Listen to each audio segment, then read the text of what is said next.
So we're going to do leg range of motion forward and backward in the hind legs. Okay. Now there's multiple steps to this also. Okay. And what the steps are going to be, the first one is going to be lift straight up like an accordion. Straight up like an accordion. Okay. Now, what to look for? Is the leg heavy? Okay. That's the first thing to check for. Is the leg heavy when you go to pick it straight up? Okay. The second thing we are going to check for is how far does it go up?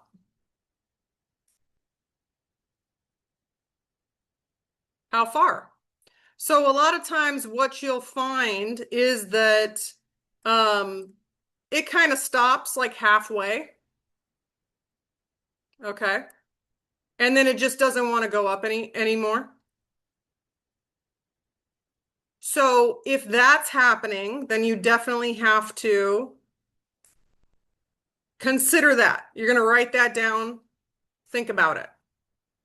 Okay. The next thing you're going to do is you're going to bring the leg forward.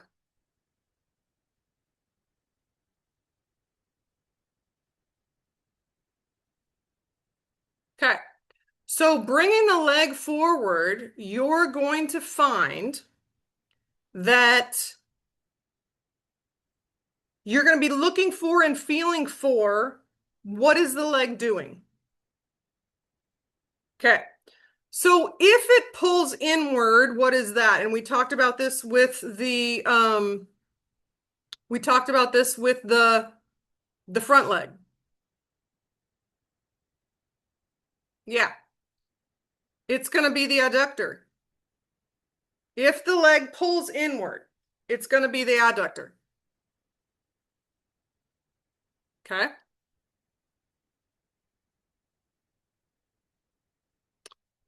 If the leg pulls outward, does anyone know what that is? I would say put it in the chat, but you can't. Abductor? Is it that? No. Adductor Hmm. is going to be inside. Yep. Stephanie. Is Right. Foralis. Is that, am I saying it right? The Oh, for that Formalis? Bicep Yes. femoral. Yep. Yep. Jennifer had it too. Bicep femoris. Yeah. oh, Bicep femoris. When it's tight, brings the leg outward. Okay. So if you're bringing the leg forward and it starts going outward, it's going to be the bicep femoris. Let me show you where that's at. It's the big yellow one. Do you guys see why it would bring the leg out? Okay. See why it would bring the leg out? It's attached to the outside of the leg. So if that's tight and you bring the leg forward, the leg's going to go, I can't do that. Okay. So now we have two things. We're bringing the leg forward. The leg goes in. It's the adductor. So, kind of up in the little butt cheek area. If the leg goes out, it's the bicep femoris. You'll want to check that one out. Okay. Um, Now what about if the leg will not come all the way forward? What muscle is that going to be then? And you can give the fancy name or the Linda. normal. Which one's that going to be? Hamstring? That's right. Hamstring. Now, what I like to really be able to do is I like to be able to Linda. tell which part of the hamstring is it? Okay. That's one thing I like to be able to do. Alexander.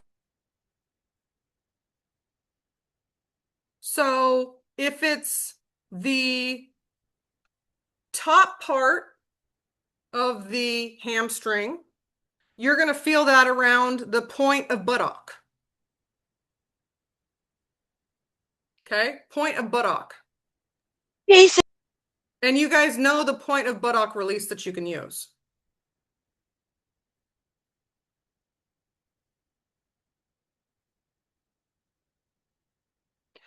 Now, where is the second point going to be?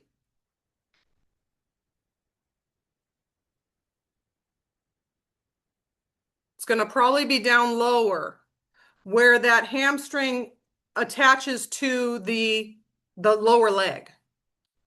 Okay, so we did all this with the point of buttock pull. That's how you can loosen all that up. So if the leg goes forward, but it can't go very far forward, it's going to probably be the hamstring. So you want to check those 2 points. You want to check the point of buttock. You know how to do that. And you also want to check down lower to where it plugs into the leg. Linda. Okay. Okay, so the next thing that you're going to be testing for is going to be Shannon. I can't tell who that is. Hold on one second here. Move. Hold on.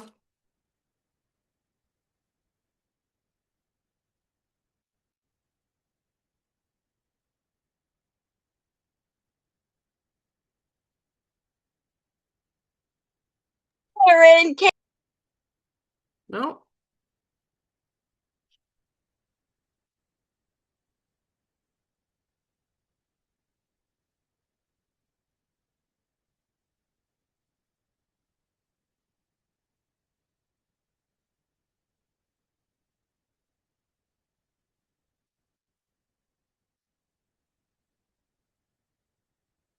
Okay, let's see how that goes. So the other thing that you're going to be able to feel, if it can't go all the way forward, this is going to be at the very end of the range of motion. Okay, so if you go to bring the leg forward and it just goes, it doesn't go forward, hamstring number 1. The second thing, if it won't finish the range of motion, that's going to be glute into back. Okay, glute into back. So in my sore back series, I talk all about that because that's where that comes from. And that's also how you fix it, as long as it's something you can fix that's not a tack issue. Okay. So first thing you're going to do, pick the leg straight up. Is it heavy? Because that normally gets fixed with this.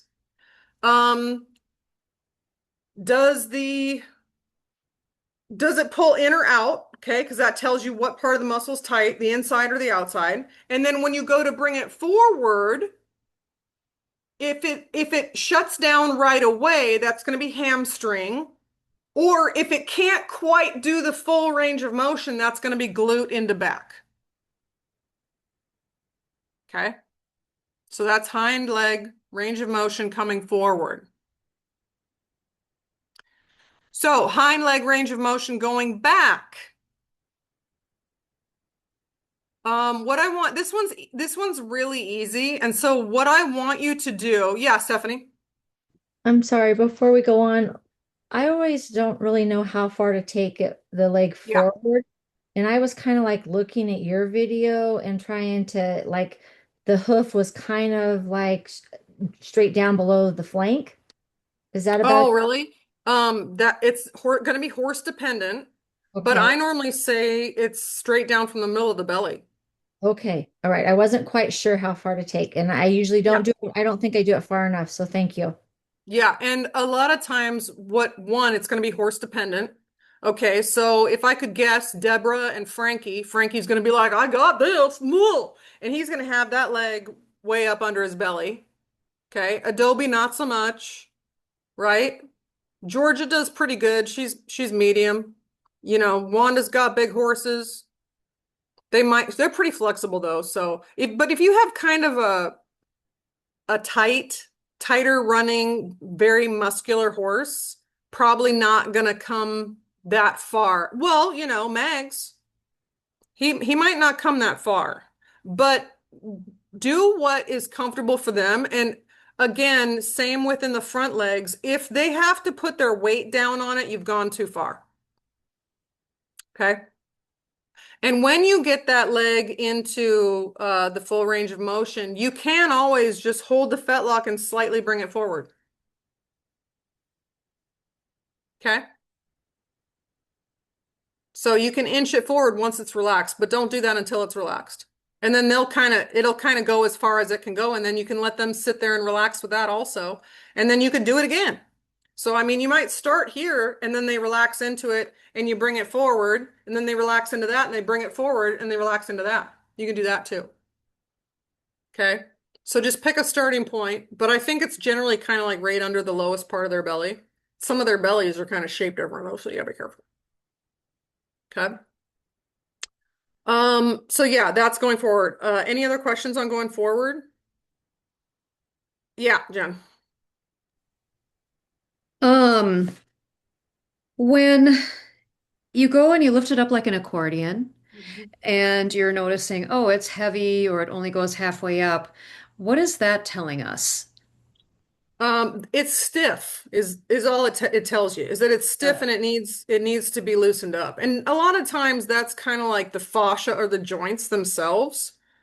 But it's amazing how quickly it loosens up once you do these leg range of motion. Okay. It makes a big difference. Okay. Especially when it's heavy. A lot of times you'll go to do this the first time and the leg is really heavy and then it loosens up. And then you go to lift it up again, it's not heavy anymore. It's pretty awesome. Okay. In my clinic, I do tell you how I show you how I want you to pick up the hoof. Um, and then I also talk about form. Okay, so it's same with the front legs. I don't want you with a round back and I don't want you trying to hold the leg up.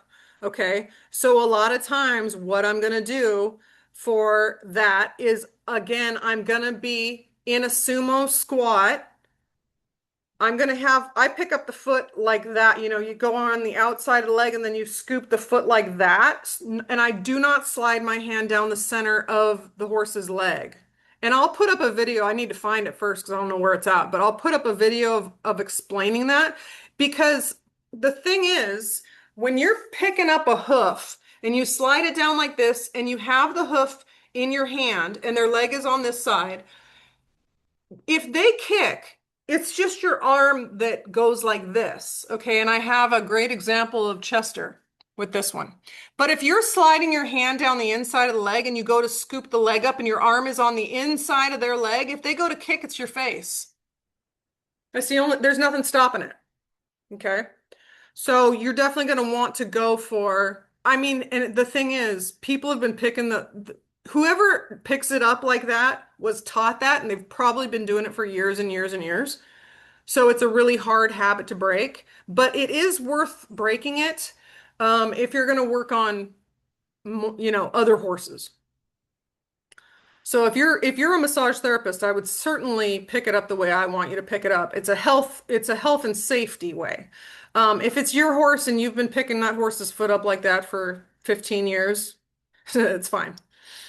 But if you work on horses, you should, or if you work on other people, if you're out and about, you do like work at a lot of different places, or you work at a volunteer thing or something. I would pick it up the way I teach it because it's a lot safer. It's a lot safer. Okay.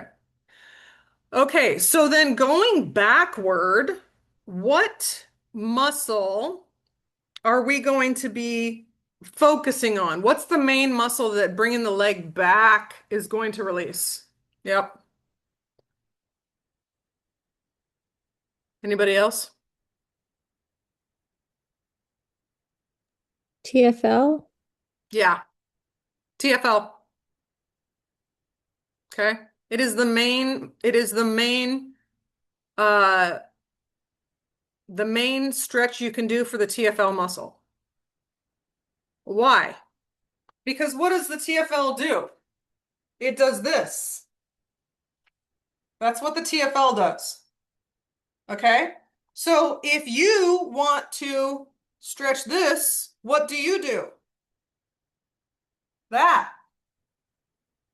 Okay? That's what you're going to do. So this is how you're going to stretch or release the TFL. I don't normally find this to be a huge issue with a lot of horses, but I have found that some, if they have stifle issues or they drag their feet a lot, this can be really tight. Okay. Now the thing with the TFL or the down and back is I know that some of you have been taught to like pick up the leg and like put your leg under it and then like pull it back so they're like this. I don't do that unless I'm very specifically working a particular, like if I know that that area really needs extra, that's what I'm going to do. The way I teach it is you just bring the leg slightly back like you're picking up their hoof, bring it slightly back, set it down, and it's going to, by the way, and this does not mean an adductor's tight, it is going to go midline, just the way horses are made. Okay, so that is completely normal. And so it really just you really just pick it up like you're picking the hoof up and then put it down. Okay, and their foot should rest like this. Now, if it doesn't rest like this and it rests on their toe, what is that? What's tight? Headlock. What is it? Headlock. Yeah, sort of, but what's the tissue? Extensors. Yeah. Extensors are tight. So if it can't flex, it's the extensors. If it can't extend, it's the flexors. Okay? So I kind of want you to think of it that way.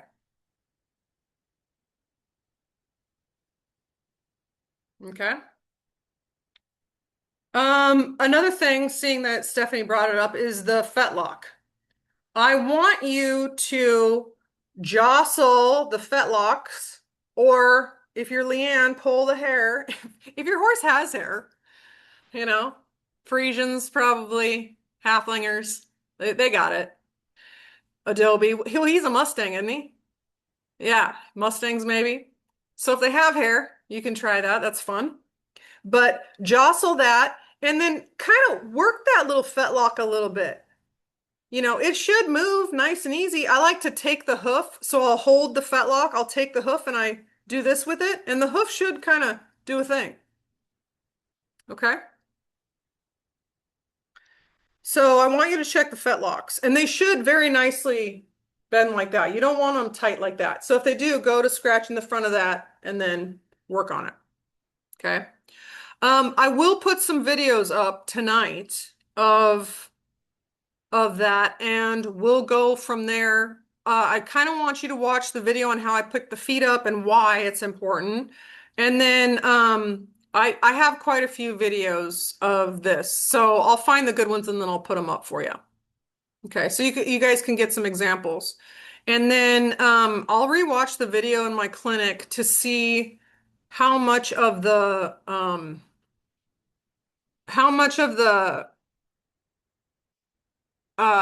safety tips and tricks I give, because I know I've done it in other videos too, but I want to make sure that you do that, right? Because I want you to be really careful and make sure that you protect your back and all that stuff. All right. And then I also talked about, as we wrap up here, I talked about the 7 telltale signs of tension. So let me put that book in there in case you wanted it. It's called Equine Insight. And this is also going to be in the newsletter. Okay. So don't worry about it too much. Oh, I think I locked that, so I'm not going to be able to. Hold on. Let's see if I can do it. Paste. Okay. There, mine shows up, I guess. Okay, so I talked about that that book. That's the Equine Insight, the behavior one. And then I also this week I'm going to be talking about senior horses. So I have an ebook also that goes along with senior horses. I think I'm going to have people put up pictures of their senior horses just because that's long overdue, and I think it'd be cute. It's called Loving Your Senior Horse. I just kind of talk about I mean, that horse kind of inspired me, the one that really just loved it. I think her name was Star. And then I also noticed that I see that a lot too. Like I see horses, I mean, Huck kind of reminds me of that, and like Adobe reminds me of that also. So I just like seeing horses enjoy massages, especially older ones, because man, that must feel good on their achy bones. You know what I mean? So I like that. Yeah, Steph. I had a question regarding yawning. Mm-hmm. I got to go down and drive down to Breeze this weekend and see my horse. And after we rode him, I was just rubbing him all over and trying to loosen up stuff. I had given him a massage, no less than 10 huge yawns just Ooh. by me running my hand over him. And he does that, when I hit some spots. Is it safe to say that he's no longer really holding stress in his jaws? Because remember how he was really locked up in his jaw. Mm-hmm. Um, the fact that, he was, while we were just rubbing him down, that he was doing these massive yawns. I mean, like full range of motion. Is that an assumption or I mean, Well, so I would say that yeah, I'm assuming that if it's a full yawn, then he definitely doesn't have a tight jaw. And also the fact, I think it's funny that he is now releasing just when you start working on him. I think that's funny because that shows that he knows what's up. And I have a lot of clients that do that. And then, my clients will joke like, I just need a picture, like one of those standing things of you, and I'll just walk it down the hallway and, get the horses to relax that way. But yeah, you can get started, when you start massaging them and they've been massaged a fair amount, you can definitely help them feel good, and they'll start releasing tension that could just be minor or whatever. But if he's yawning a ton like that, his jaw's probably not stuck as long as it's a full yawn. well, he was definitely, there was two people there. And when I first got there Friday, and when I walked in the building, he got so much different in a positive way, Oh yeah, that's And I nice. just ran my hand down his back and he just melted. He just started yawning. Now, but what if I'm doing body work? He does the belly rub. Okay, got it. Well, and what's funny is he probably had a fair amount of stress kind of built up, right? So, and it could have just been from um Could have been just being the in a trip. stall. Well, I mean, he's been down there for a couple, since spring break. But since my accident, he's stayed down there and Bree's been exercising him so that if the chance I get Yeah. to ride. Yeah. And he's missed his mom. So that's kind of nice. I know. I got home and my horses barely lifted their head. I was like, that's it. I'm putting you guys to work. I'm gonna make you miss me. So yeah. All right, everyone. So, thank you. This week's homework, get it in early because this one, again, like the other leg range of motion, can be harder to do. I want to put up the safety tips on how to keep yourself safe first, and then I'll find some really good videos and put those up. And then we'll get that figured out. Okay. Yeah, yeah. All right, cool. Looking forward to it. Thank you all so much. Talk Thank to you you. later. Have a good week. Bye-bye. You're welcome.